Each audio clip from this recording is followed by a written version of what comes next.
call is being recorded. Well, so yeah. I noticed something when I was listening back to an episode recently. During the ringing part, like before we're talking. Hold on a minute. My truck's going to pick you up. Okay. Hold on 1 minute. Sorry, Internet. Sorry, YouTube. There we go. But during the ringing part, before you answer the phone, it's still recording on my end. Like it starts recording the second I hit the call button. It's recording me.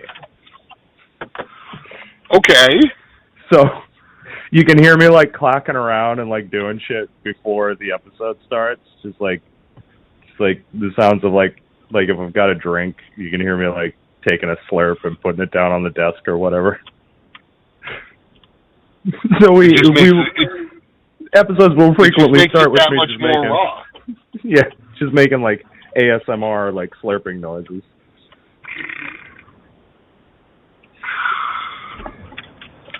Well, we're doing a nerd dump today. I like the nerd dump. We don't got to worry about time because it's going up on YouTube. YouTube is the wild. Are you paying attention to what you're fucking doing, stupid? Oh, you're driving? Oh, my fucking word. I swear to God, ever since this pandemic, people have seemed to have just forgotten how to be normal people. You spend 6 months in your house, forget how to live in the world. It's fucking stupid. Just be human. Yeah, but I like nerd dumps. I like doing them for YouTube because we got no time limit. Yeah, no time limit. Just go. We can just go. And I got a meaty list. I got a hell of a list. If I'm being honest, Comic-Con, kind of a letdown. Like, if you're super duper into, like, the, like, background of the comics industry and stuff, then it looks like it was probably a pretty interesting one. Lots of panels about, like, industry insider kind of stuff, but not a whole lot of, like, big reveals and stuff. We got a trailer for Star Trek Prodigy, which is the new animated series from Nickelodeon and Paramount. Okay. And that one, it's a kind of a cool premise. I'm not going to get a Paramount Plus subscription just to watch it. But it's got a cool premise where you've got these kids who are, like, stranded on this planet, or they're, like, enslaved or something, and they find a, like, crashed, abandoned Starfleet ship. So it's a group. Say that one more time. It's this group of kids who are like stranded on this planet, and they find like a crashed, abandoned Starfleet ship. Huh. And so they've got on this ship you know how in Voyager they've got the emergency medical hologram? Yeah. The EMH, and there's also. We've seen emergency engineering holograms and stuff. Picard had a bunch of different holograms. In this one, they've got an emergency command hologram. And it's Captain Janeway. That's awesome! Yes. So I'm not going to lie about it, man. She's back to do the voice. Voyager was one of my favorite Star Treks, I'm sorry. As far as competent Starfleet officers go, Janeway, I think, is the best captain. As far as I'll agree with that. Career aptitude, Janeway is the most competent captain in Star Trek. Maybe not everybody's favorite. She was a great character. Kate Mulgrew is a great actress. But yeah. I totally agree. Why is there always a line at Dunkin' Donuts when it's raining? So I have a question right here at the top. I have a question about Magic the Gathering. A little wonder I was having. So when you build yourself a deck before a game. Like you have a bunch of like pre-built decks, correct? Maybe they share cards and you move them between. Oh no, I don't do that. Okay. No, I buy copies of every card that I play. And I also don't proxy decks before I play them. What does that mean? A lot of people, what they'll do is they will they'll write a deck list, and then they will put they'll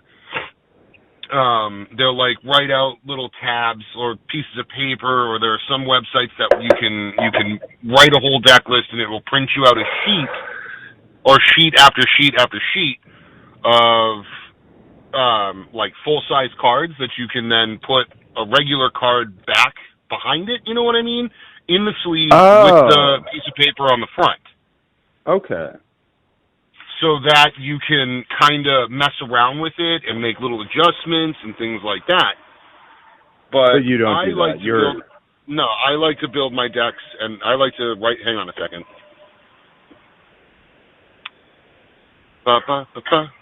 Good morning. What can we get for you today? Can I get a large ice mocha, cream only, please? Large ice. You said mocha? Yes, please. Cream only. Anything else? That's going to do it. And just $3.24. Thank you. Have a good one. That's a new order. But, I like... That's not the American cream. What's the one you usually get? Not. Usually... Large iced coffee, cream, extra caramel. This is now my normal, regular coffee order. Okay. Used to be large ice mocha extra. Yeah. Which we would call diabetes in a cup. Oh, I just always called it the American Dream. That's what I called your coffee order at Dunkin'. But no, what I do is it depends on what I'm building. If I'm building Boo net deckers. Huh? I lost you for a second. If you're building what? Boo net? Can you hear me now? Yeah. So, highly competitive play, a lot of people focus on what's called the meta. Everyone knows what meta is. Yeah. You net deck. Pretty much you find someone else's deck list online that has been successful, you copy it. That is the best way to do competitive Magic, in my opinion.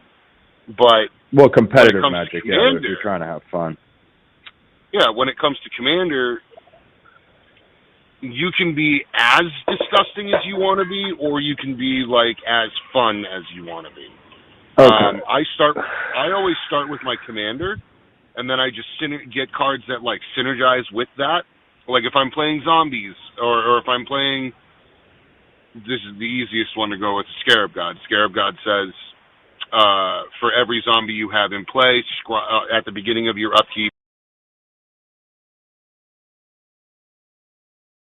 That was my bad. That was your bad. I don't know what you did. So I was starting to get a little hitch in the audio, so I went to switch off my Wi-Fi so that I was on cellular data instead of a Wi-Fi call. Can I just get a handful of juice, please? And I confused it.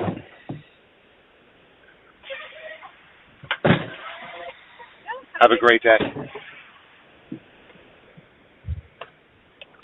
All right, so where'd you lose me at? Because Magic is you said something about synergy. All right, so did you hear anything I said about Scarab God or zombies? No. Okay, so Scarab God says at the beginning of your upkeep, you scry X cards and deal X amount of damage, where X is the number of zombies you have in play. Okay. So you try to make as many as you can, and then in my deck I also have extra cards that give me extra beginning phases, which means it gives me extra upkeeps, so I can do it more times per turn. Okay. And then I have the backside of that is what's called mill. Basically, I tell everyone, hey, take the top half of your graveyard and put it in or take the top half of your deck and put it in your graveyard. Oh. And then I play a card it's called Rise of the Dark Realms. Mm-hmm. Then I take all of those creatures, and they all become zombies, and they all trigger Scarab God. Okay. So yeah, that's pretty how nasty. that one works. But then I have another one four-color Omnath, which is all play extra lands, play multiple lands a turn, blah, blah, blah, blah, blah. Deal damage that way. Create giant spells. And you win games. Mm-hmm. That's probably the most consistent deck that I have. Yeah. Aside from Sea Monsters just wins games. People hate playing it. So when you build a new deck, I would assume that you have like a criteria for what kind of cards need to be in that deck, like lands, stuff like that. Yep. That all depends on what kind of deck you're building. Well, yeah, obviously. But like stuff like lands, you need those no matter what. Good cup of coffee. Oh yeah, it's a good cup of coffee. Yeah, I'm just drinking some Stoke, some of that bottled pre-made cold brew. I heard that's pretty good. It is really good, actually. If you like the taste of just coffee, it's very nice. It's like got a subtle sweetness, a little bit of smokiness. Like it's nothing fancy. It's just very good. Yeah, I mean that's the best part about it doesn't necessarily have to be fancy as long as you like it. So you've picked out all your necessary cards and you've made your little flourishes. And after that, when you start a match, this is one thing, and I feel like I know the answer, and it's an obvious answer because it's a card game. But when you start a match, do you shuffle your deck? Mm-hmm. Yeah. You don't just know what's coming out. Rather vigorously, yes. Yeah. And even then, some people will reach across the table and cut your deck or shuffle it a little bit more for you. Yeah. Because they don't trust your shuffle. Yeah. There are a couple of people at TJ's that I will cut religiously. Yeah. Because I don't trust their shuffling. I'm a shitty shuffler. I suck at shuffling. So people would definitely do that to me, and I'd understand. I get it. But you also shuffle a deck shuffling. of Magic cards different than you would a deck of playing cards. Yeah. In what? How? You don't bridge Magic cards. Well, yeah, obviously, because they're collectibles. You don't want to fuck them. I mean, do the shuffle. Some people will corner shuffle, and that's another form of ripple shuffling, and that'll fuck up the edges. Bothers me. Yeah. Yeah. I mean, if you're playing with $135 card, yeah, you don't want to fuck it up. Yeah. That's why some people will double or even triple sleeve their cards. Mm-hmm. Although if you're triple sleeving a deck, you really shouldn't be playing with it. I mean, that's legitimately how I feel. I play with expensive cards. But I have multiple copies of them. Yeah. Are your cards always sleeved when you're playing? Yes. Okay. That was a wonder I had as well. Well, thank you, Fatty. You've opened my mind up to some of the smaller, more nuanced details of Magic the Gathering. Here's the deal: is that the game itself, it sounds interesting. It honestly sounds very interesting. It's just I know that I don't have the attention span to keep up with it.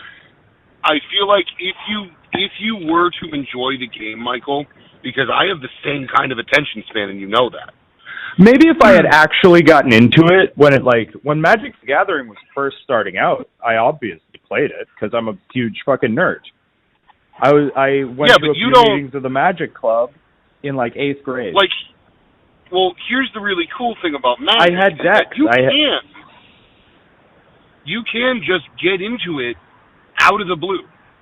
Yeah. It is not impossible for anyone to go out. I mean, sure, you set out with a budget, fine. The way I even got into Commander, which is where all of my money is now. Yeah. I bought, Wizards puts out these pre-constructed decks for people to play. They come out of the box ready to play. And some of them can be pretty nasty. Those ones are expensive, though. The newest ones, when they come out with each set, and it is each set now, usually 1 or 2, or if it's a core set, 3 or 4 or 5. Yeah. it also depends on if you go, like, Magic has planes, like different realms of existence, so you have different cards. If it's a very specific set... What the fuck was that just like a very fast car? That was a very dumb Subaru. Oh, okay. Just a loud Everyone car. knows how I feel about Subarus. They're just loud. And they're obnoxious. Yeah. That I think is the mark of the old man in me. No, I hate loud cars, man. Like 15 years ago, I would have thought that was cool, but... It's like, it's cool if you've got an awesome car that can be loud, but, like, there's no reason for you to be loud right now. Yeah, exactly. Those pre-con decks are really, really good. I spent $40 on my very first one, and I upgraded it slowly over time as I began to work deeper into interactions because you have a much larger card base to work with.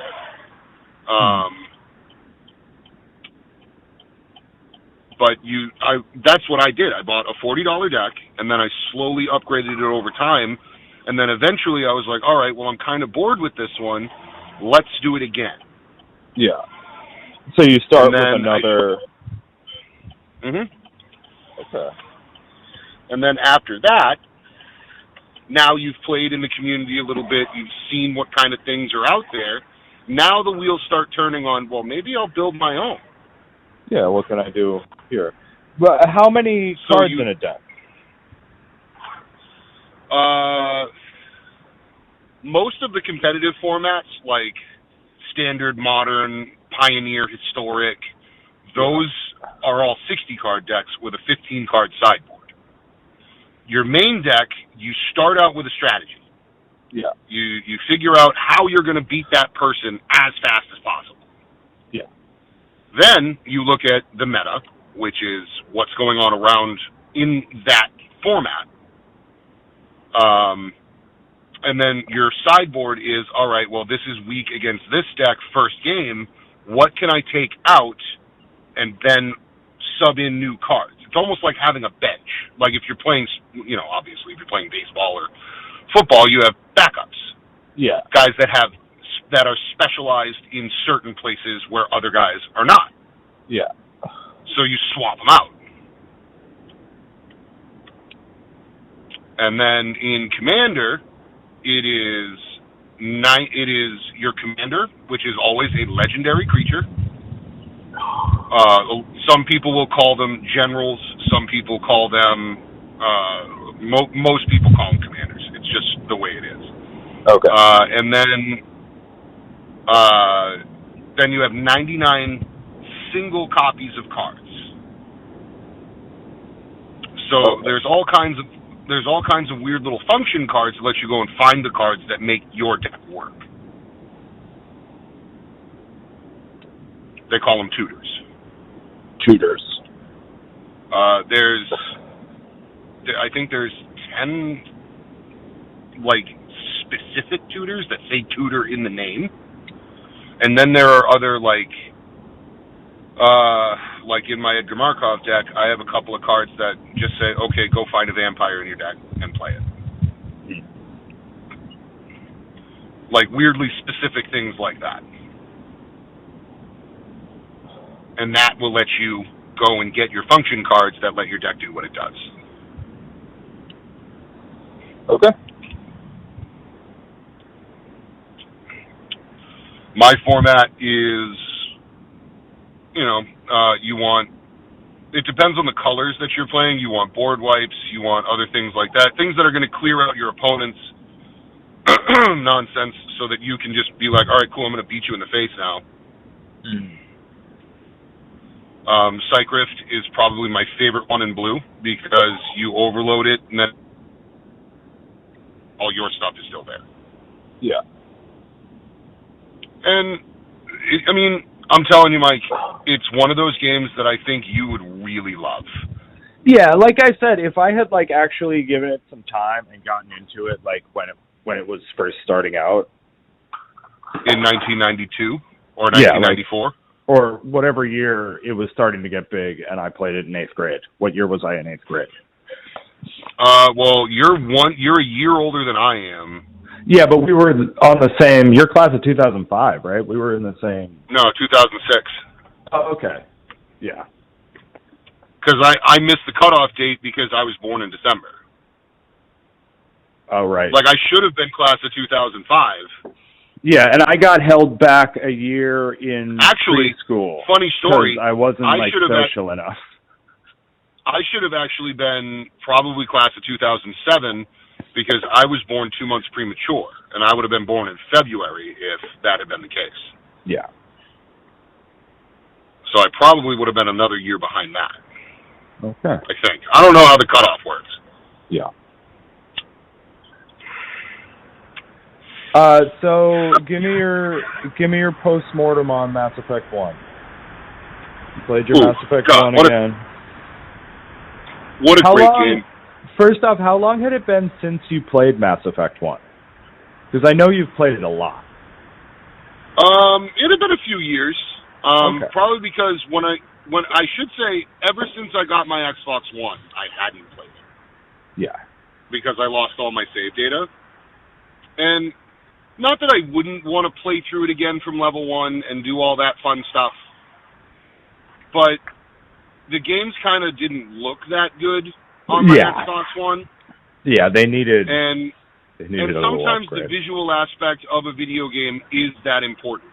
I started Mass Effect 2, and this is just an aside. I will get back to Mass Effect 1. Yeah. Mass Effect 2, when the game starts, you're attacked by the Collectives. It's the first interaction you have with them, and the Normandy just gets absolutely fucking hammered. Okay. And you get everybody off the ship except, I think, for 20 crewmen who end up dying in explosions and stuff like that. You end up having to go find their dog tags and stuff like that. But Shepard dies. Yeah. Like, he gets thrown out into the vacuum of space. The seals on his suit fail. He dies due to exposure, obviously. And then falls through the atmosphere of a planet. And he then gets scooped up by Cerberus, and I do mean scooped up. You are nothing but, like, charred remains and, like, a little bit of DNA. Yeah. Almost like I feel like they took that from The Fifth Element, like when they bring Lilu's hand to that cloning facility. Oh, yeah. And they put it in the bed, and it rebuilds her. Basically, Cerberus spends 2 years and untold amounts of money. Yeah. To bring Shepard back to life. I remember, like, the beginning of Mass Effect 2. I didn't get too far into the first two games, but I remember, like, the setup. But the whole reason I even bring that up as an aside is because at one point you are walking through the wreck. You're walking through the Normandy as it's getting shot down, and it has huge holes torn in it. And you walk into the CIC, which is the Command Information Center or whatever it is. And there's a huge hole in the ship, and you look up, and there's the planet, and there's like bits of debris floating around, and you can there's chairs floating that you walk into, and they fucking spin around and move away from you. Yeah. And as I looked up through that hole, I was almost brought to tears at how beautiful it looked. Yeah. Like, I was just like, they did this remaster so well.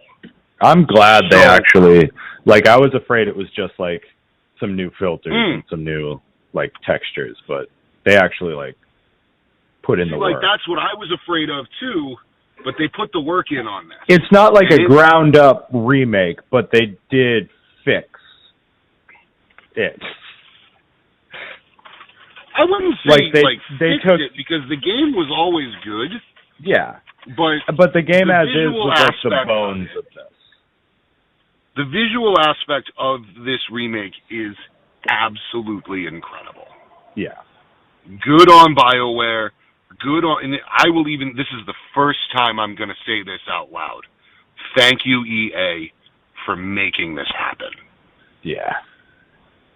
This is going to be the only time that I say out loud that I am thankful for EA. EA, they're showing some promise as far as progress as a company, but mostly they're still like a bunch of evil douchebags. They're like really bad. Like they own a lot of really talented like studios. But anything that's under the direct control of EA, like it's almost you don't want to give them their money because they treat people like shit. They're a terrible multi-million-dollar corporation. They're in a lot of trouble right now. Their work, like, unlike, so Blizzard Activision, there's all sorts of abuse shit going on there. Like, they're canceling stuff left and right. Blizzard Activision is in trouble, I think. But it's like, we've got this, the game industry has grown basically unchecked as, like, a business model for, like, 30 years. So where it started out as a bunch of, like, nerds having fun and like creating these cool little experiences, now it's like if Hollywood, if they were just allowed to treat anybody any old way in Hollywood, crunch times and abuse and just all that sort of shit is just rampant in the gaming industry, and it's ridiculous. Like there's a lot of really good companies, a lot of really good companies that are but they're doing a lot of work to correct that like environment, but like EA and like Blizzard Activision, they got a lot of work to do. It's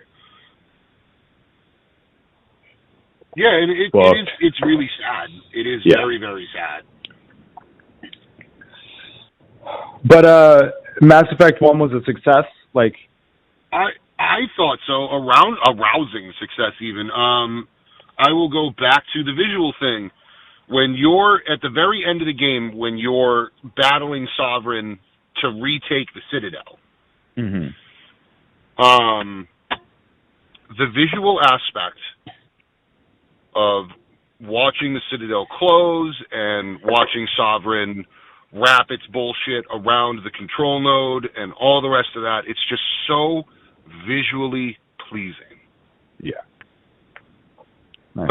And of course, all the DLC is absolutely incredible. Like, I got all the Mass Effect 2, there's like random weapons.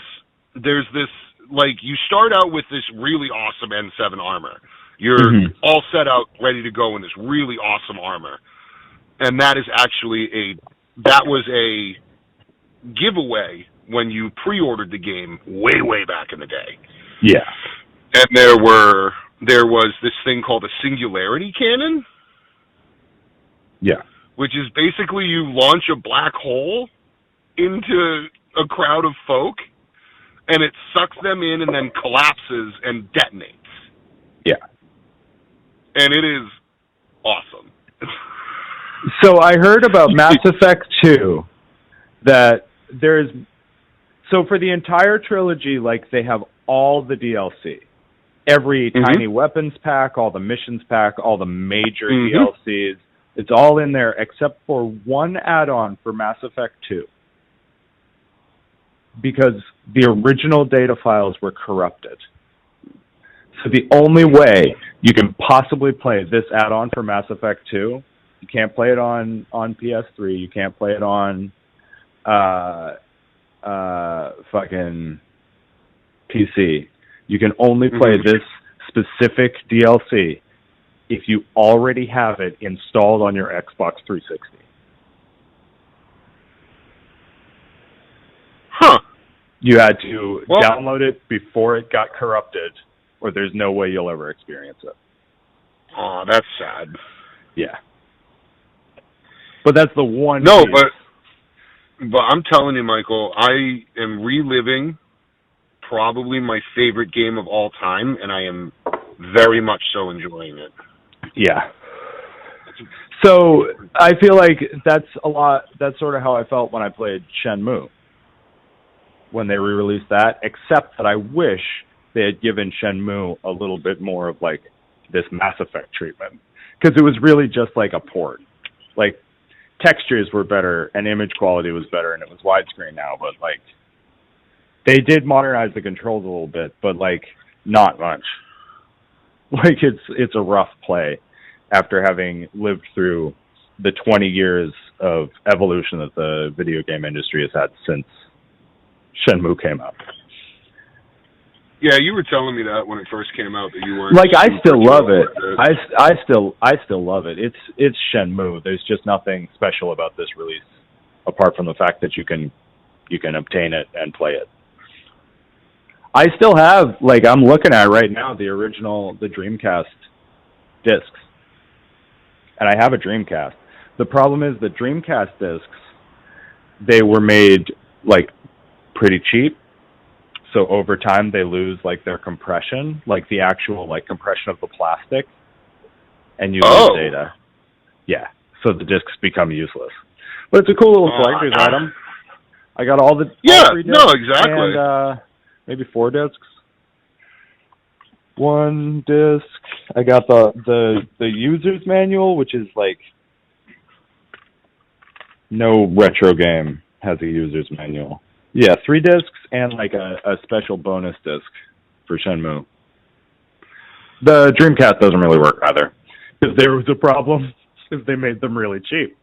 So there was a problem with the laser in the Dreamcast. So the laser to read discs just like it stops working. So the only problem with playing a Dreamcast in the year 2021 is the actual, like, the 2 most important parts.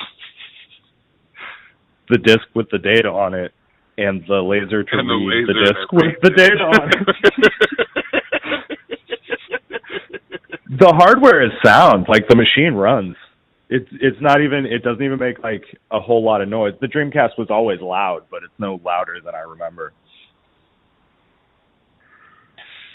It's like it runs smoothly unless you want to play a video game with it.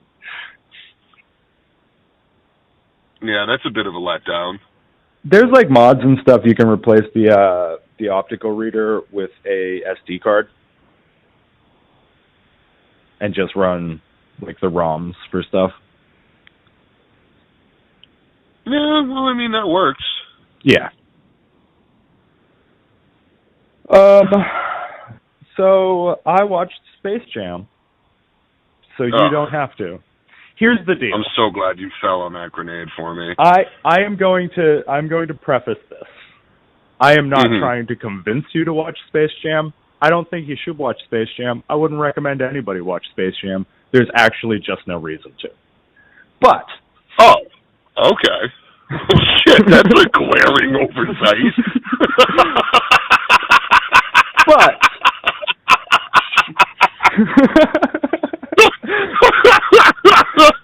it's a movie. I love that I'm so glad that you're so honest with it. I'm so glad about this. There's just no reason to watch Space Jam, if we're being honest, right out on top. But should you choose to watch Space Jam just out of sick curiosity, it is not the worst thing on the planet. LeBron James is actually like a pretty good actor, so it's not like cringeworthy to watch him on screen. And Don Cheadle, I know that's what villain, he wants to move on to. Yeah. Have you seen that commercial where he's salsa dancing? No. Dude's just got a great face for comedy.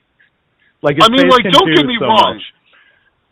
I think LeBron as a person he's a good dude. Again, don't get me wrong. I strongly dislike him as a competitor. Because of just how he treated Cleveland and all the rest of these different things when he went to the Heat and then came crawling back to Cleveland anyway. And the fact that he flops. Yeah. Yeah. And the fact that he just flops because he can. Okay. See, I was wondering, I don't know anything about him as an athlete or anything. I think that's annoying from a competitive standpoint. because it trips the game up, it slows everybody down, and it's just uncalled for. Yeah. Like, he got carried off the court because he was having a hamstring cramp. Yeah. Like, I get it, yes. Cramps are very painful. But, like, you can stretch it out, drink a Gatorade, and be right back to it. I mean, I can't tell you how many times that, like, one of my calves would cramp up or, like, my quads would cramp up when I was playing football. And, like, yeah, I would hobble my ass off the field and be like, this fucking sucks. It fucking sucks. But I would, I'd sit down with the trainer. He would stretch out my leg, and then I would, throw down 2 or 3 cups of Gatorade, and in about 5 to 10 minutes, I was fine. Mm-hmm.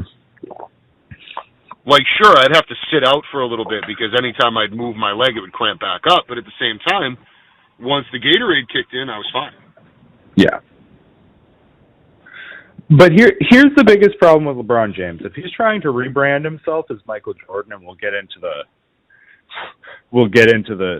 like comparison between LeBron James and Michael Jordan in a second. But if he's trying to rebrand himself as like the new Michael Jordan was a different kind of celebrity than LeBron James. Like, LeBron James is a famous athlete. I still got you? Yeah. Okay. Yeah. LeBron James is a famous athlete. Michael Jordan was like a legitimate celebrity before he was ever in a movie. Michael Jordan, I feel like, was more of an all-around celebrity than LeBron James is. See, LeBron James is obviously, like, very, very famous. I think LeBron is just as legitimate of a celebrity as Michael Jordan is. I'm saying the scale of his celebrity. Like, yeah, LeBron James is, but like Michael Jordan, I feel like maybe it's just because I was a kid when Michael Jordan was around, more. I also think it comes down to more of endorsements and things like that. I think Michael Jordan was like the pioneer of that shit. And I feel like the reason, I don't want to take away from the man's talent because he is incredibly talented. Yeah. I feel like the reason we know LeBron as much as we do is because of how often we see him on television, is because of how often we see him in advertisements, is how often we see him selling something or being an advocate for something. Yeah. And I think that was all pioneered by guys like Michael Jordan, Dennis Rodman, Scottie Pippen, guys like that paved the way for LeBron to end up being as famous as he is now. Yeah. But the point I'm trying to get across here is that if he's trying to take his career and like turn himself into the new Michael Jordan, like he's that guy now. Space Jam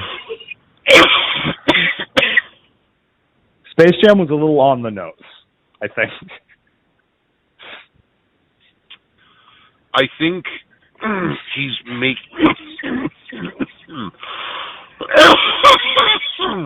this tobacco cigarette is kicking my ass.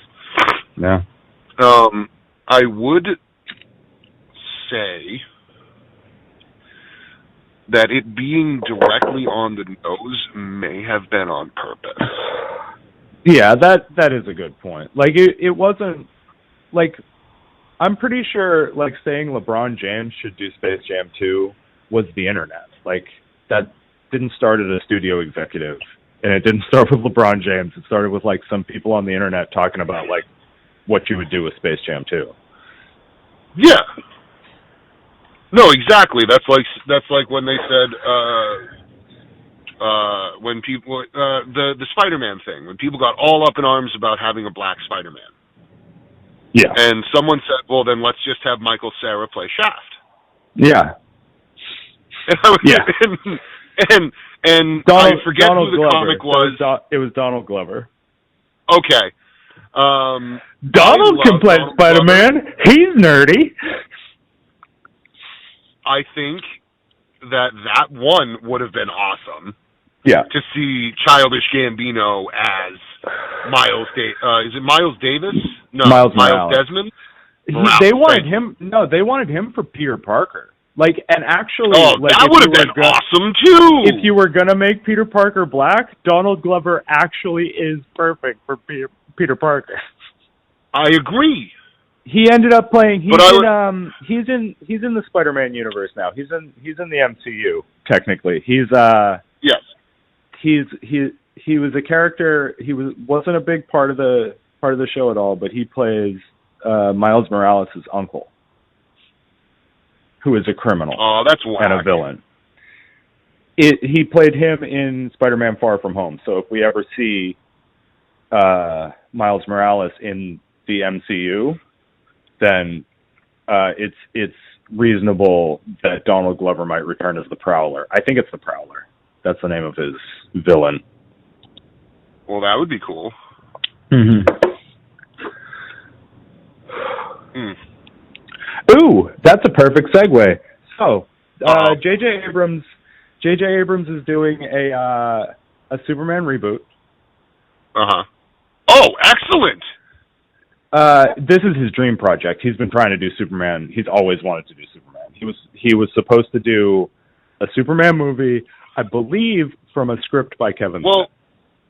Well, here's what I'm gonna say, and this is a resounding love for J.J. Abrams. If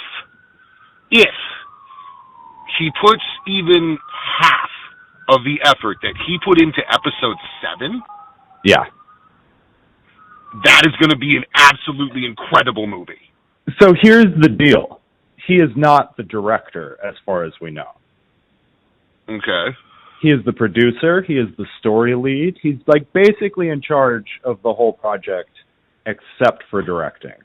Like, he's working with script writers and he's working with the director. It's like his baby, but it's not his, like, he's not running the show. That's fine.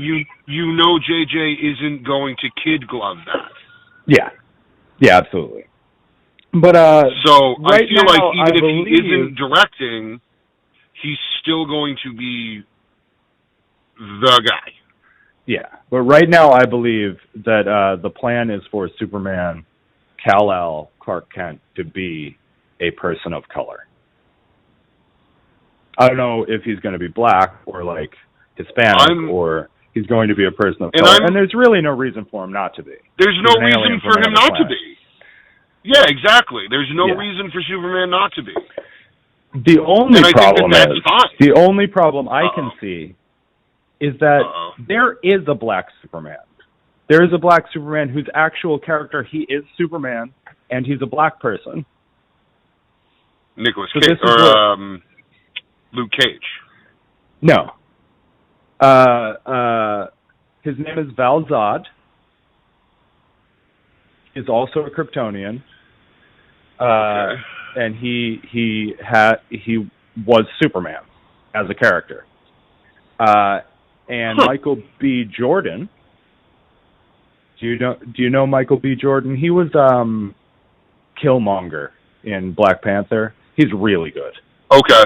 Yeah, he is really good. He was in those Creed, the Rocky movies. Yep. He is producing a Superman TV series for HBO Max. And he might be starring as well. Yeah. Perfect segue. That is a perfect segue. How often do we have things like that happen? It worked out. It worked out. Think of a video game you would like to see as a game show, Fatty. What video games imagine like Nickelodeon, like the game shows we watched on Mario Nickelodeon. Party. Mario Party would be a fucking good one. Hear that, Nintendo? Shigeru? Mario Party game show make it happen. Yeah. Without a doubt, Mario Party. Damon Wayans Jr. will be hosting Frogger. That's it makes sense. I mean, it does. What is it? Wipeout? So it'll probably be like Wipeout. Like you've got these big foam cars and you got to get across or they're going to hit you. Imagine watching people get hit by cars. All right, no, yeah, that's true. That's true. I think it's going to work. The first time I ever saw Wipeout, I laughed my fucking ass off at it. But wait a minute. I watched Wipeout for like 6 hours and laughed the whole time. What I want to know in this... No, it would make sense. Never mind. Because, the problem with that is that in Frogger, you have to cross, 4 or 5 lanes of traffic as a frog? Mm-hmm. Okay. So you jump into the lane, those vehicles are still moving. Yeah. So how are you going to do that? You can't do it on a conveyor belt system because someone would just jump in it and then the conveyor system would move. I would assume it's like a big round, like imagine like a train set. It's just like a big round set, and sometimes like you have them on a few different sets of rings. And some of the rings move faster and some of the rings move slower, and you can change it. Like they'll shift sometimes. And all these big, like. But that still stands cars. with my. But that still stands with my conveyor belt thing. It won't work. Why? Because you're going to get in between an obstacle, and then it's just going to stay there with you. Well, we'll find out. Because if the we'll find out. Shut up. No, okay. How about this? How about this for Frogger? You have 5 lanes, like 5 road-sized lanes, and you have people trying to get across dressed as frogs. Like, so they're wearing like. And you're actively trying to hit them with cars. And you have people in foam rubber cars, actually driving on the road. Oh, well, that sounds dangerous. Fucking what's his name? The Stig from he's out there and he's like the big obstacle. What's that show called? Top Gear. I would be down to just watch people try to play Frogger competitively. Yeah. You ever see the Seinfeld episode where so George? I was gonna say probably not. George has been like his entire life playing this Frogger machine at this like diner or dry cleaner or something, and he finds out that they're selling it, so he buys it. But he doesn't want to lose his high scores, so he has to get it from the laundromat, which I think is across the street from his apartment. He has to get it from there all the way across the street up into his apartment in a certain matter of time, or the backup like deletes and he loses his high scores. Okay. And it shot him trying to get this arcade cabinet across the street from the top up, like from the top down, like Frogger. And he's like following traffic. He's like stepping side to side with the cars and everything. It was really well done, like recreation of Frogger.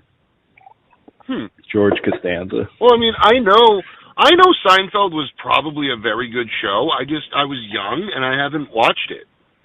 Seinfeld, like when Seinfeld was on, we were not its demographic. Yeah. But now we are. But now that it's we're older, we like are. Now, like, Always Sunny is basically the new Seinfeld. Like it's the equivalent now. That show. Really? Fucking love I'm not a fan. I don't understand. I mean, like, it's just a whole show about like the worst people on the planet. And yeah, and I'm not a fan. It's the same, but like that's the same basic thing as Seinfeld, except there aren't these like big grandiose adventures. Yeah. I feel like Always Sunny is always like too much. Yeah. I can get It's that. just too much. I can understand that. How much do you love Firefly, Fatty? How much do you love Firefly? I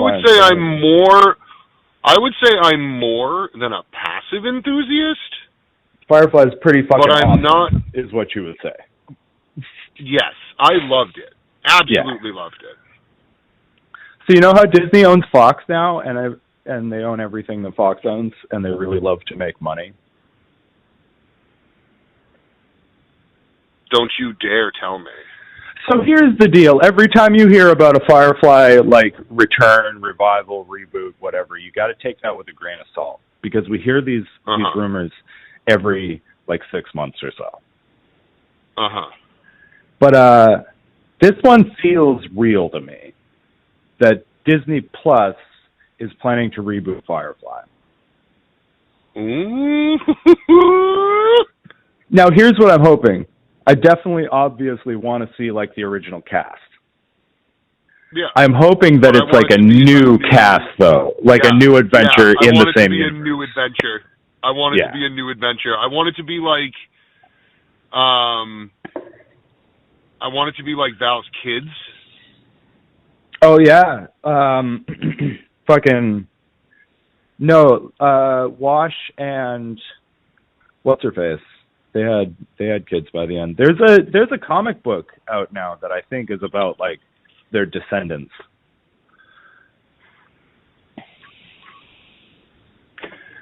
But I'm really hoping they better they better do it. First of all, listen to me, Disney. They better do it. Well, they're not going to listen to threats from small-time podcasters. I'm not threatening them. I'm just telling them. They better do it. It sounds because you got a bunch of fucking brown coats out there who are going to get real fucking angry if they don't get some Firefly pretty fucking soon. Oh, Jesus. No, I 100% agree with you. I would absolutely love to see that. Yeah.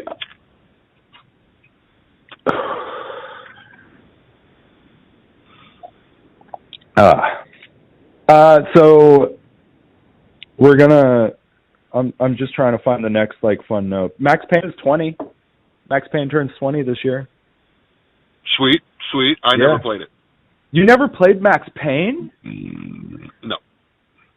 Fuck, dude.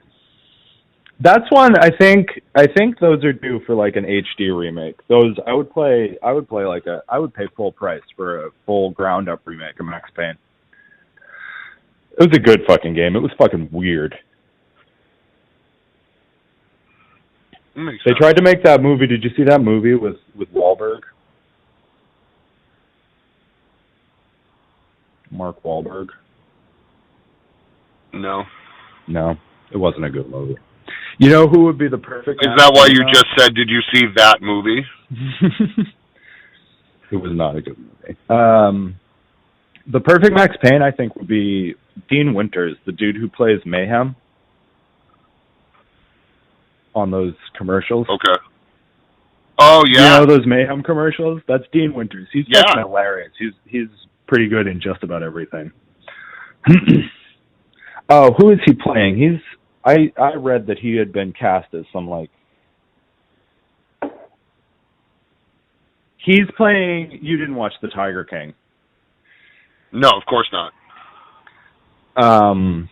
There's one character on The Tiger King. He's the guy who buys the zoo after Joe Exotic goes bankrupt. He buys the zoo. And this guy,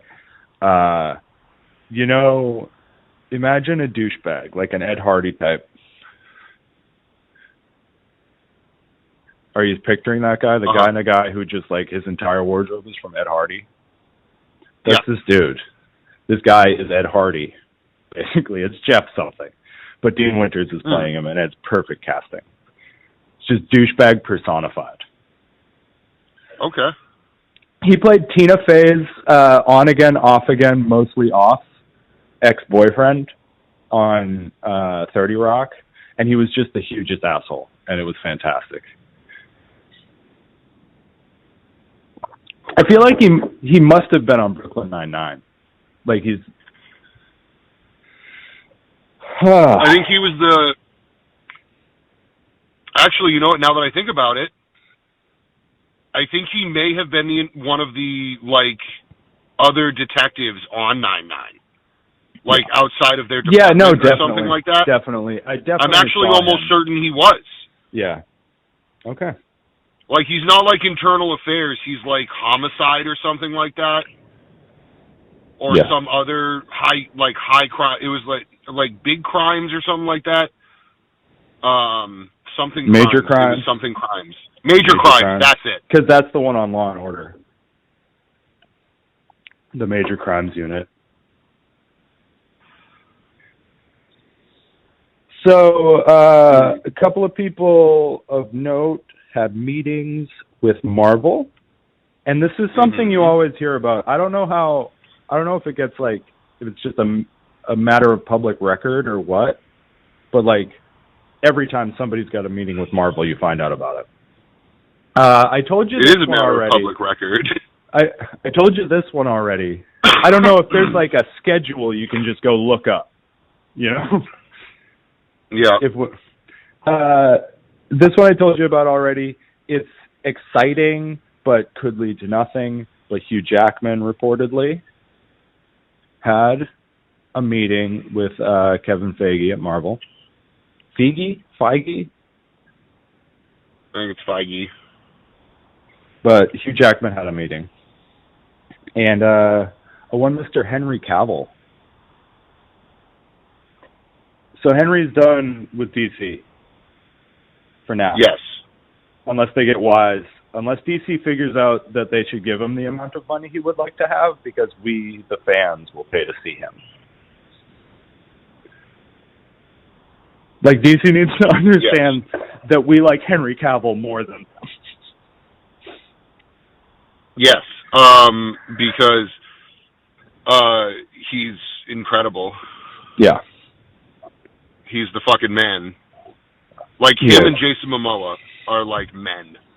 Jason Momoa is Aquaman. Have you seen Aquaman? No. It's a fun movie, and it's a cool movie, but I will tell you that it is not a good movie.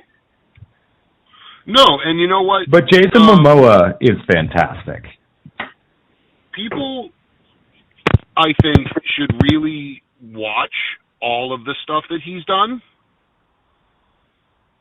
Because, he did this random movie about, he was in a cabin in the woods, it was snowy, and I can't remember the name of the fucking movie.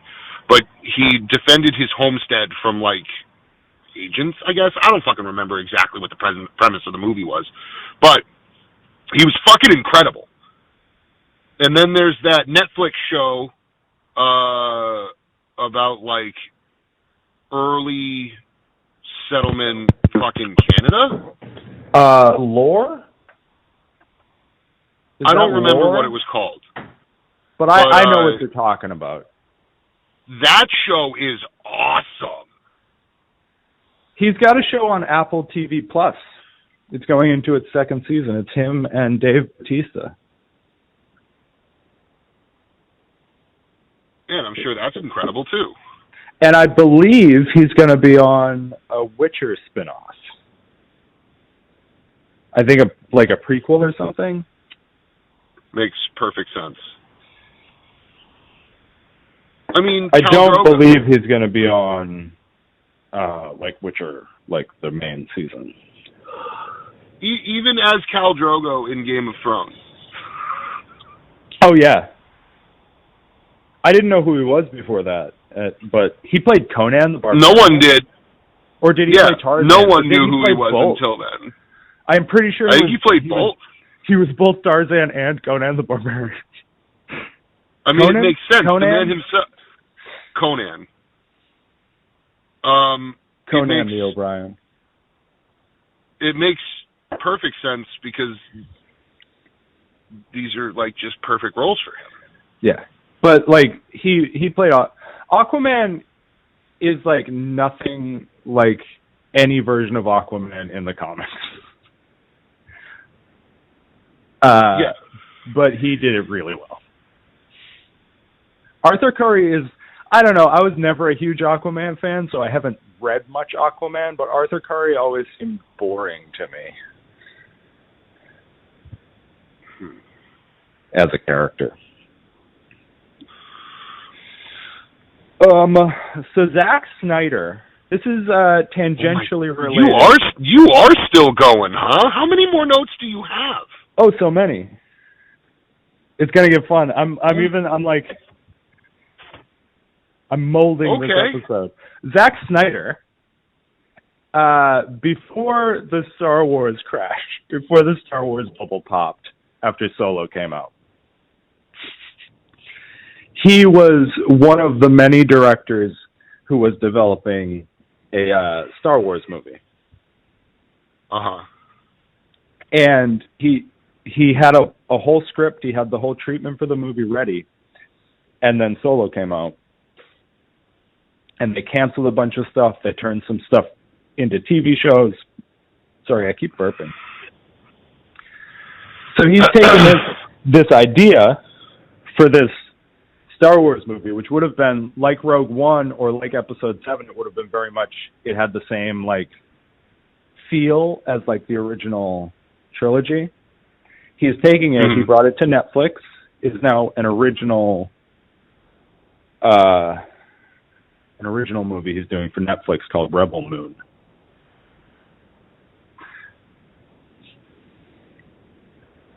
And he's making his own sci-fi movie that has like the look and feel of like old school Star Wars. And I'm excited about it. I mean, it's Star Wars, Michael. I'm going to be excited about it. Well, it's not Star Wars is the thing. It's not like he changed, like there's no characters from Star Wars. There's no references to Star Wars anymore. It's just like a new thing now. Okay. But inspired by Star Wars, so I'm excited for it. Speaking of Netflix, did you hear about the Netflix game streaming plans? No. So Netflix is planning to start streaming games.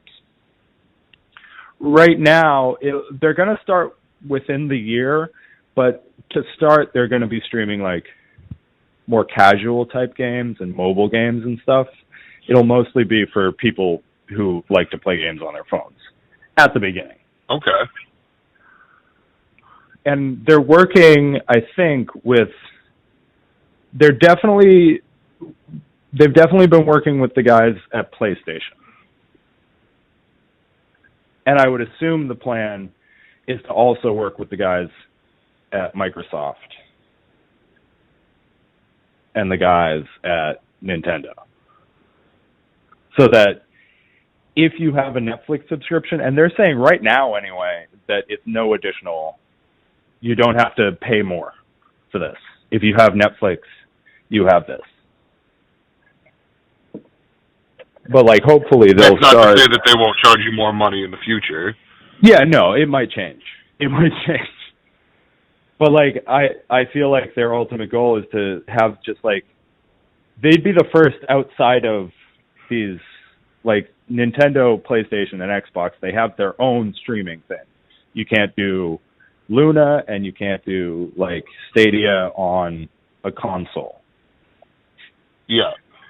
But working with Netflix, like I could see that like Netflix on Xbox has some titles that like Netflix on PlayStation doesn't and Netflix on Nintendo doesn't, and they all have like exclusive titles for that console.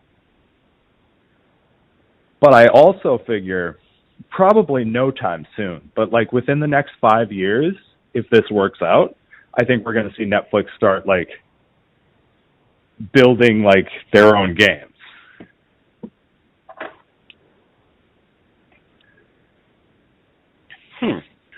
And I feel like we'll see a lot of like really cool different stuff.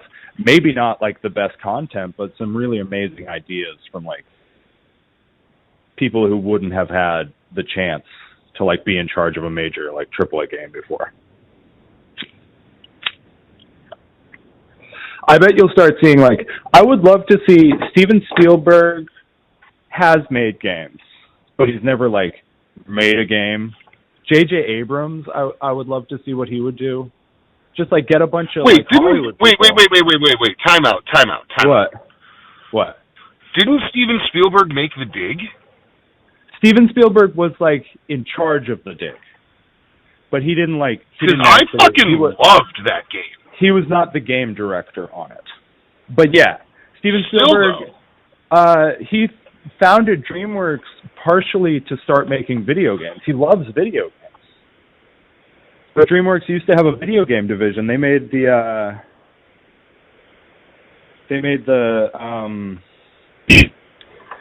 Neverhood games. Okay. If you never played Neverhood, those were some old the first one was a point and click adventure game. The second one was a side scrolling platformer. Great games. The first Neverhood, every single asset you see on screen was actually made out of clay and like photographed, and they've got full claymation cutscenes. Everything was made of clay. And there's like behind the scenes videos where they're walking around this huge soundstage and they've got just like all these massive sets for this video game they're making. Yeah, it was really good. You play as Clayman.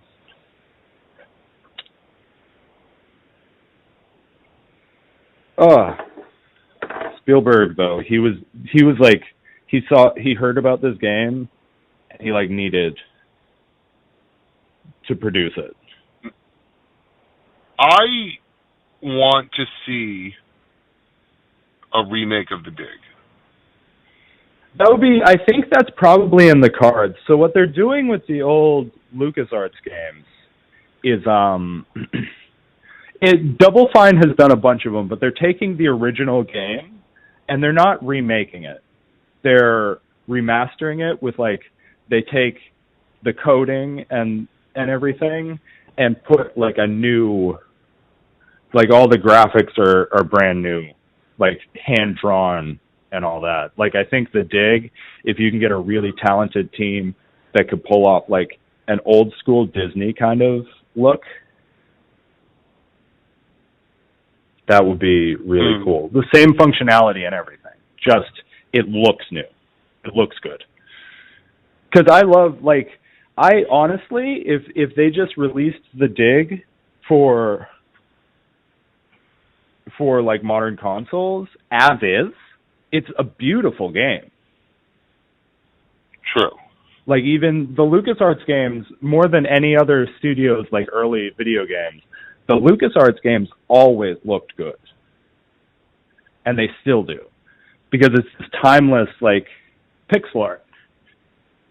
People are crazy, the indie video game scene, they're crazy for pixel art right now. And, like, it's because we don't have games that look like that anymore. And they were beautiful. Lucasfilm Games is back. Like, Disney, when they realized that they had fucked up by giving EA their contract, the exclusive contract, they opened Lucasfilm Games back up. And it hasn't been called Lucasfilm Games since, like, I want to say 89 is when they switched over to LucasArts.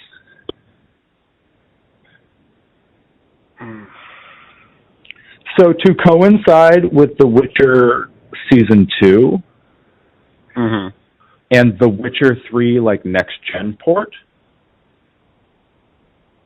they are releasing a new DLC for The Witcher 3.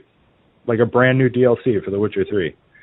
I want to say 5 years after it came out. I think The Witcher 3 came out in 2015 or 16. Yeah, I remember that being a big thing for people. Yeah. I've never played any of the Witchers. I mean, The Witcher 3 is the only one I've played. The Witcher 3 is the only one I've played, and if you put in the time, if you just love, like, if you want to spend, like, the next, like, period of your life in a video game world, The Witcher 3 is a hell of an experience. Makes sense. 2015. 2015 it came out, so it's been out for 6 years. But that's Michael, pretty cool. What? I hate to cut you short. What? But I got to play Magic in 8 minutes. You got to play Magic in 8 minutes? I got so many notes, bro. I know. And this is why parts of me feel very bad, because I didn't think that this was going to turn into an hour, like, as long as it was going to. Oh, I got so many notes. What are you doing? What are you doing later today? I have the day off. Melissa is at work till I want to say together later. Yeah, we can get back. We can get back together later. What like time? I don't want to miss any of this because I think we have a great episode going right now. Yeah. And I feel really bad because I have people waiting for me inside. Okay. No, I get it. Like, you know what I mean? Like if there weren't people waiting for me, I would just drive away. Okay. I'd be like, all right, fine, we're going back to that. I'll tell you what, I'm exactly halfway through this list. I just can't. Oh my goodness gracious, Michael! I made such a list. All right. So what time are you thinking? How does like 5 or 6 sound to you? 5 or 6? That should work. Okay. Okay. Because don't get me wrong, I love you to death, and I don't. Yeah. I hate doing this to you. No, it's cool. I hate it. It's cool. I should have warned you. I should have warned you how long. Yeah, no. I mean, if you had said to me, "Oh, this is going to be like a 3-hour episode," I was going to be like, "All right, well then we're going to have to break this up." Yeah. Or I would have said 11 or 10 a.m. doesn't work. Yeah. I would have said like 5 or 6. Yeah. Okay. Yeah. You let me know when you get out, and we'll do a part 2. I'm gonna go play Uncharted 4. It was $10 on sale. Yeah. Dude, nice. Yeah. All right, brother. I'll shoot you a text when I'm leaving here, and then we can do part of the drive home and all the rest of that. Cool. All right, man. I'll talk to you. See you. Michael. Daddy, how'd you do? Did you win? No, I got absolutely abused. Oh, that sucks. Like, so I played my first game. I won the first game. And I won it in a way that is normal to how I win my games. Yeah. And then one of the guys that I was playing with for like the rest of the day wouldn't get up, wouldn't go to another pod because we couldn't find anybody else. Fucking hated me out every single game after that. Like I'd stick some, like even a minor card just to get the deck to do what it was going to do, or at least help it start doing what it wanted to do. He'd just hate it right off the battlefield. Fuck. I'd be like, cool, I'm hopefully going to draw a card this turn. Nope. Why? What did I do to you? What, if anything, did I do?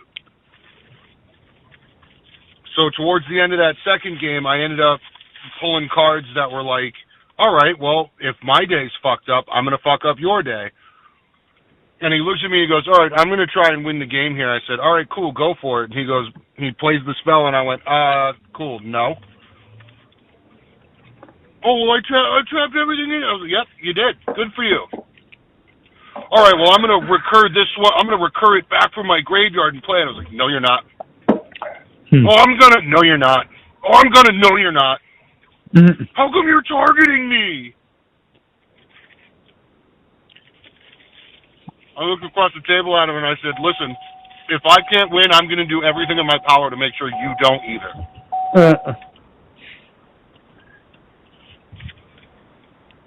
So, yeah, well, that happened. This ought to cheer you up. I have 2 small, very small, but small bits of Star Wars news.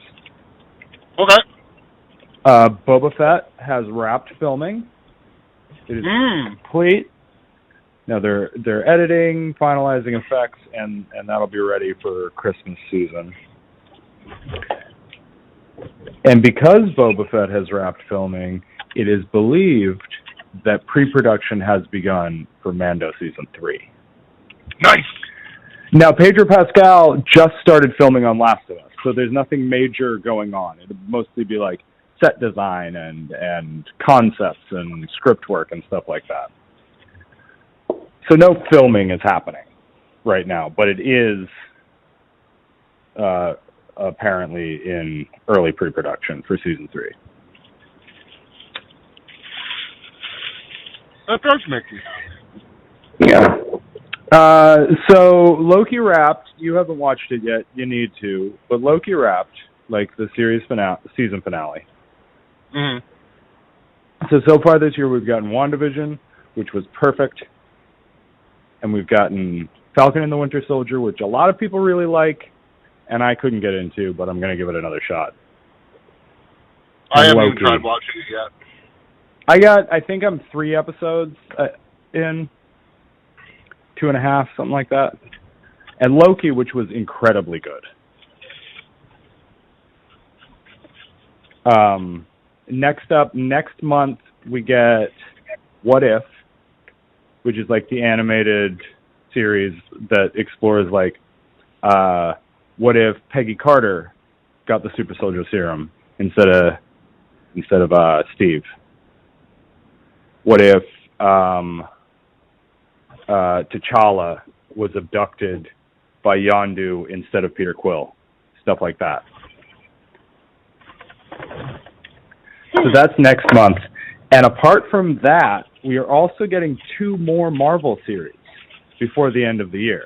We're getting Miss Marvel, which is a new character they're debuting, and she'll be in Captain Marvel 2. And we're getting, what was the other one? Hawkeye, which is introducing the new Hawkeye.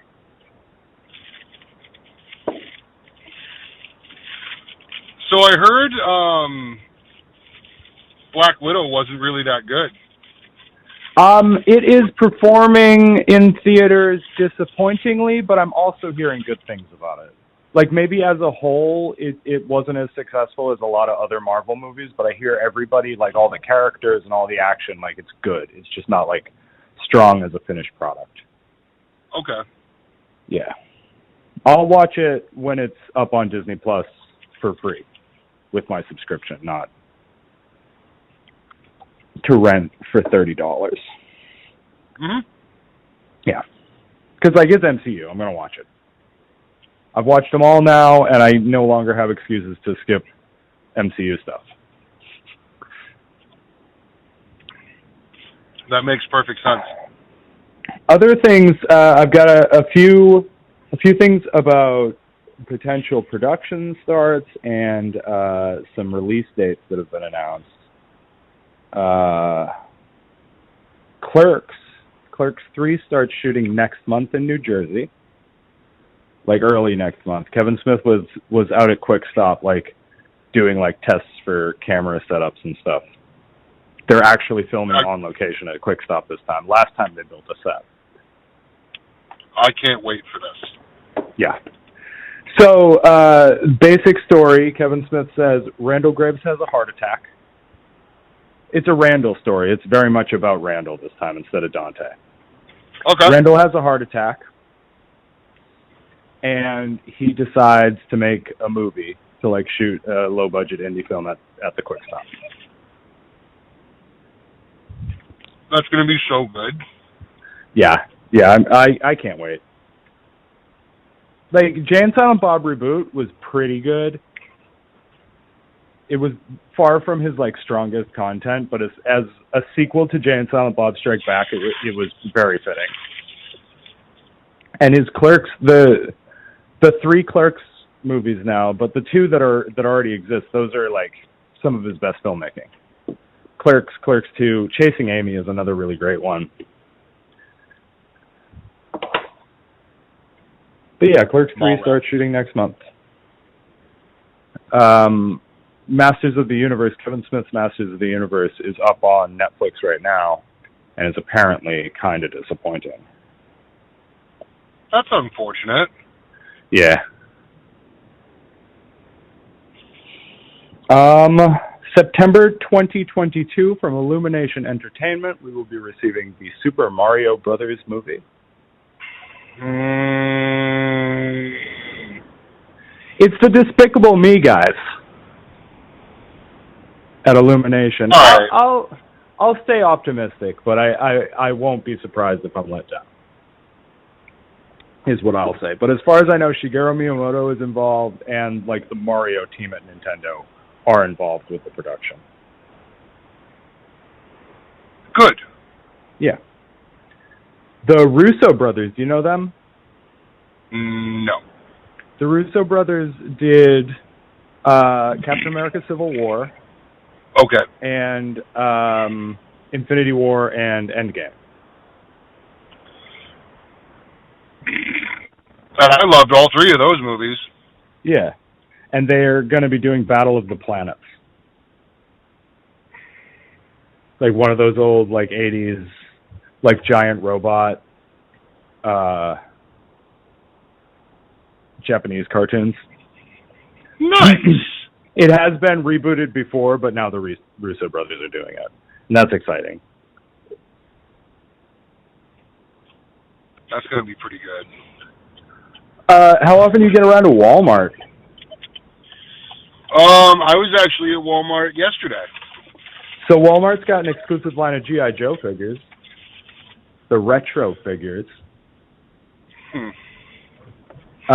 So they're built like the original G.I. Joes from like when we were kids and when our parents were kids, like the little plastic G.I. Joes. Okay. Actually, my dad might have had like the big G.I. Joes, not the little guys, but BJ definitely had like the little ones. But they're built, they've got the same articulation, they've got the same like molds, and they're classic characters and sets, like vehicles and stuff, that they don't make anymore, but now they're bringing them back as like the retro set. They've got the same. What are you doing? Are you digging through a bag of fast food? Maybe. I knew it. Oh man. But yeah, they're doing that as a Walmart exclusive. But they've got like the original like molds, but like the detail on their paint jobs and stuff is like very modern. It's like really super detailed. Nice. Mhm. That's my mom. My mom has the JFK like commemorative one. That's fucking awesome. Like the JFK G.I. Joe figure. There's like there's like an aircraft carrier set that's like highly sought after. It's like the largest play set ever made for action figures. It's got a fully playable interior with different like command centers and shit. You can fit like 100 figures in it. Yeah. News is there's a Galaxy Quest TV series in development, I believe for Prime, with Simon Pegg in charge. Are we going to get Tim Allen again? Tim Allen, like, if they want him back, he'll do it. Like, he would do it in a heartbeat. He fucking loves Galaxy Quest. But there's no news about returning cast at the moment. Okay. But yeah, I think Simon Pegg in charge of that. I heard a quote. I listened to an episode of Wizard and the Bruiser about Galaxy Quest recently. And there was a quote from George Takei talking about how Tim Allen as Jason Nesbitt. Tim Allen as Jason Nesbitt plays William Shatner behind the scenes, like, to a T. Like, it's actually what it was like to work with William Shatner. Oh. Here's the deal. It sucks that Alan Rickman can't come back. Yeah. He was so good. You ever notice throughout the entire movie he never takes that thing off his head? You never see him without the prosthetic? Yes. Like even when he's at his house. Oh, that's right. And he wants to act like he hates the whole thing and this, that, and the other. Yeah. Did you like Dexter? Were you into Dexter? The crime thing? Yeah, the serial killer, the like vigilante serial killer. I know that I would like it if I did watch it, but I just never did. So Dexter is a really good show, and everything but the last 3 seasons. The last 3 seasons are pretty fucking weak, and they get progressively weaker as they build toward the finale. Okay. So that's why they're doing Dexter New Blood. At the end of Dexter, spoiler alerts, but it's been 10 years. At the end of Dexter, he's shown living in some remote northeastern logging town. Mm-hmm. He's left everything behind and run off to New England. So this takes place in Maine, and he works at a sporting goods store under a new. He doesn't go by Dexter Morgan. He's under a new name. Okay. And it's this serial killer is coming out of retirement because he just can't. He can't not kill. Will Smith has confirmed that Bright 2 is gonna happen. Okay. That was another movie that I absolutely loved. I haven't seen it, but I keep meaning to watch it. I haven't purposefully not seen it, but I haven't seen it. Mike, I'm telling you right now, that is one you have to watch. Yeah. Yeah, everybody I know has watched it and told me that. It's like Forgotten Realms meets LA. It is that good. Fucking D20 Modern. Yeah. Yeah. But yeah, Bright 2 is happening. Well, good. Yeah. I honestly thought they had completely forgotten about that project. So Bright wasn't it didn't get the viewership they were hoping for right at the beginning, but over time, people really love it. Reviews and new people watching it. It's it used to be Mallrats bombed in the theater but did incredibly well at home video sales. Mhm.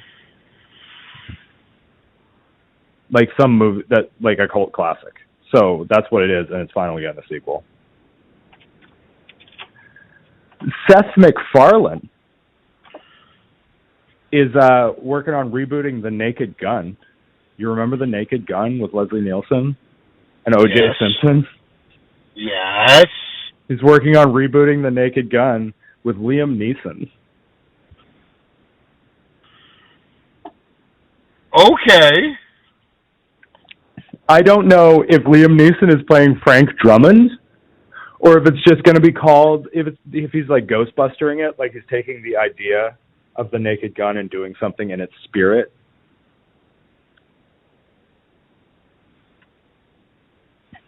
I mean, but it'll be interesting to see. He's funny. He's really funny. Who is? Seth MacFarlane. And yes. Liam Neeson can be very funny. Apparently he was on The Orville. I never watched the second season of The Orville, so I never saw him, but apparently he did. He had a recurring role on the second season of The Orville. I don't remember that. I did watch all of The Orville. Mm-hmm. And I really want them to do it again, but whatever.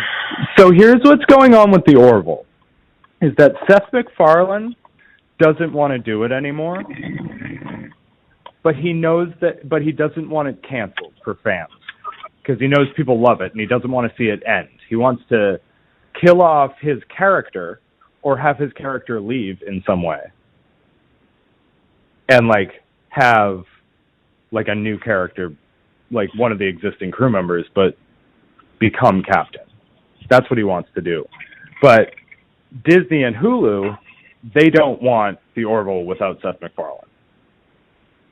So it's this standstill where he's not making any more until he can get them to agree to let him go. Because he's got he wants to start doing drama and stuff.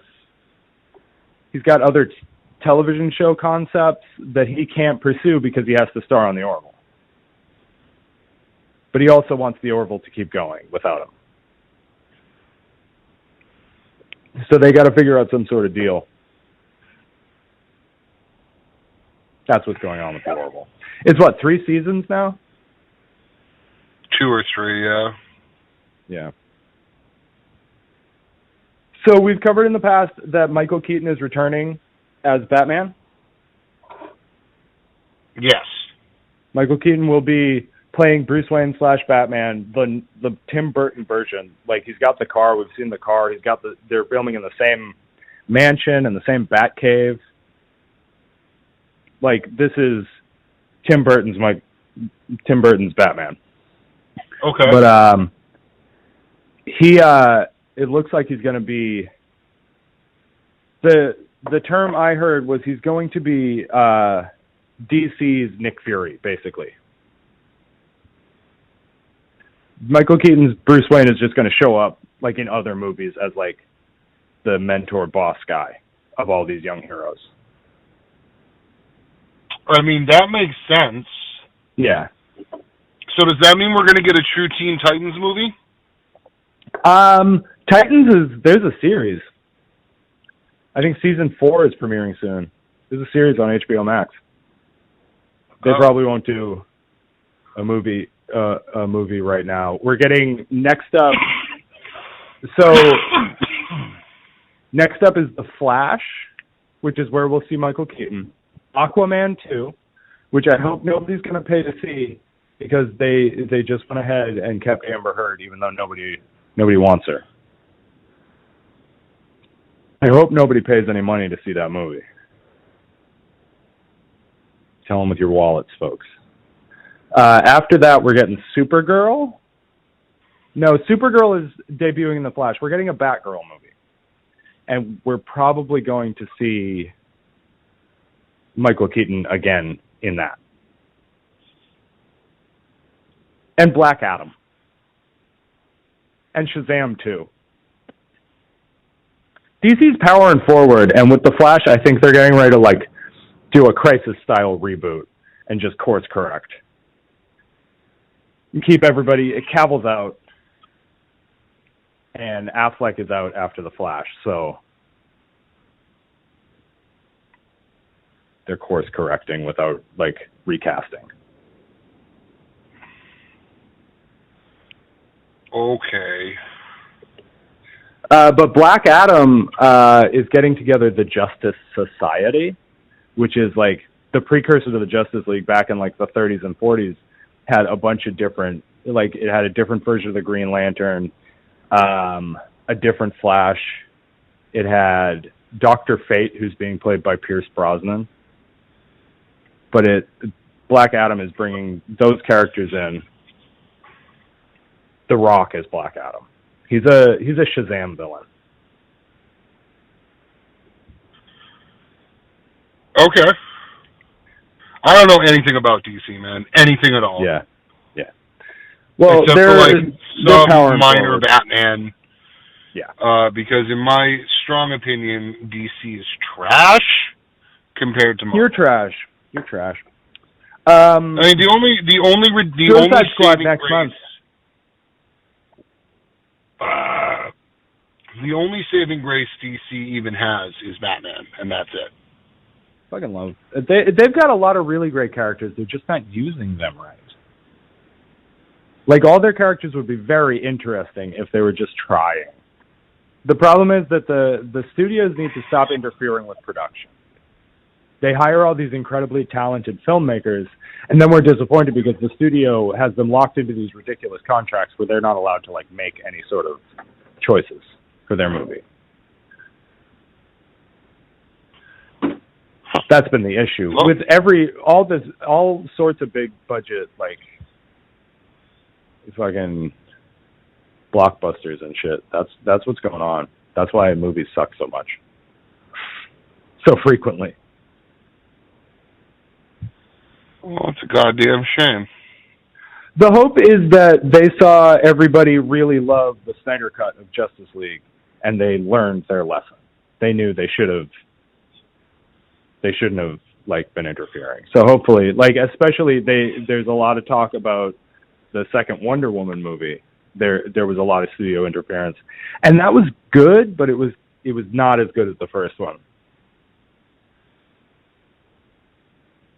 And what's unfair is that now, like Patty Jenkins, who is the director on Wonder Woman, they're going to be limiting her like creative control on this Star Wars movie she's making because that movie tanked because they limited her creative control. It's not her fault, and she's being like corporatized.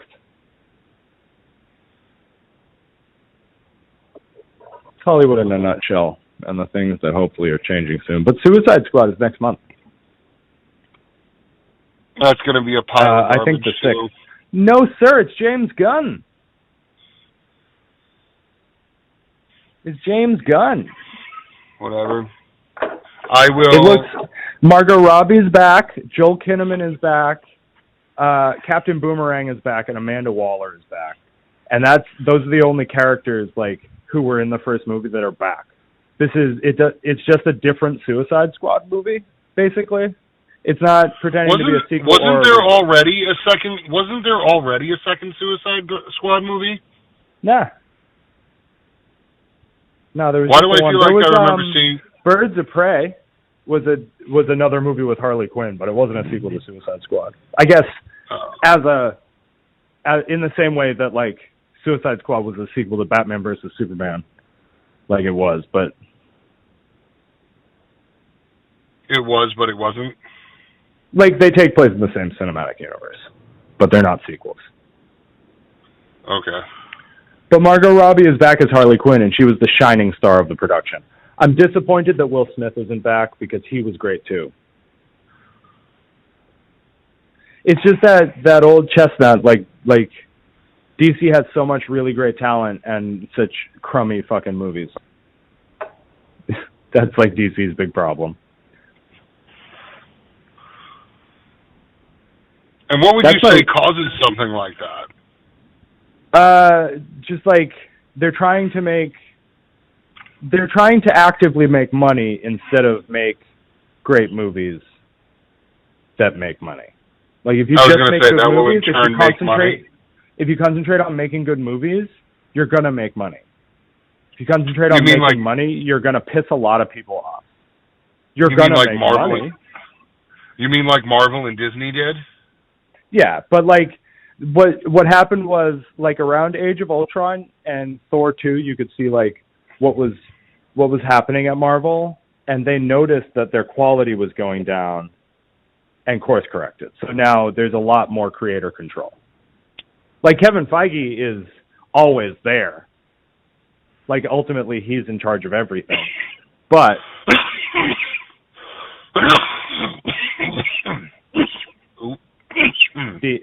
the individual creators have a lot more control since like Age of Ultron was kind of a disappointment. Like it was good. They never stopped being good. They caught it just in time. Yeah, they saw the footing start to slip. Yeah. And they shot themselves in the foot with just like over Star Warsing us. They did too much too soon. That is true. It's like when you get full at the buffet, like real early. Yeah. You gotta pace yourself at the buffet. Yeah. I mean, like they shouldn't have just come out the gates like here's Star Wars every fucking year. I'm never gonna complain about that. Well, no, it was nice because like again, like the only ones that didn't do very well got a lot of shit they didn't deserve, while also not being like really amazing productions. Like Last Jedi was good. Like I enjoyed it. Especially on the second and third viewings, I enjoyed it even more. The first time I was horribly like heartbroken, disappointed, and then I watched it a few more times. Mm-hmm. Then Rise of Skywalker, a little disappointing as like a whole, but still a good movie. Like I'm satisfied with it. Wish it had been better, but I'm satisfied with it. But now they took a step back. They're doing some TV stuff, and they're taking their time with that too. Like, I would love to have Star Wars, just continuous drip of Star Wars. But I know that it'll stop being so quality, you know? Yeah. Like, I'll never not love Star Wars. I want them to put the effort in to make it a quality production, you know?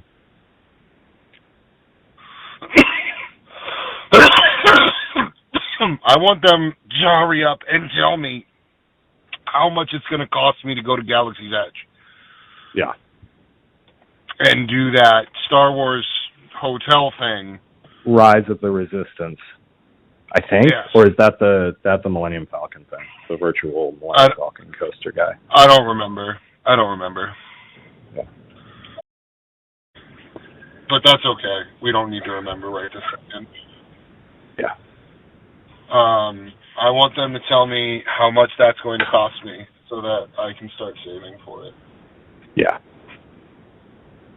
Freddie, that was my whole list. That was the whole Really? list. Yeah. Yeah. Why did you make it seem like it was so grandiose earlier? I don't know. I thought we would talk more about some things. But like what? I don't know.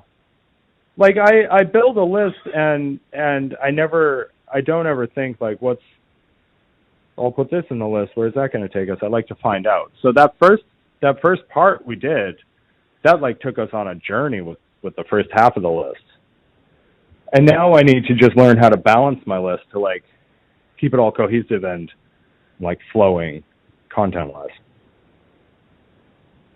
But that was a lot. And during that time when you left me to my own devices while you were playing Magic, I added 2 items to the list. Wow. Yeah. No. Well, okay. So we're running out of pre-recorded, pre-uploaded content, so we're going to have to do a regular episode over on iPods, listenings, podcasts. We're going to have to do that soon. We're going to have to get together for that.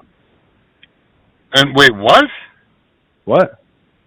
What? We're running out of pre-recorded, pre-uploaded content. Like, we've got an episode tomorrow going up, and we've got Star Wars coming up next week, but we don't have an episode already set to go the week after that.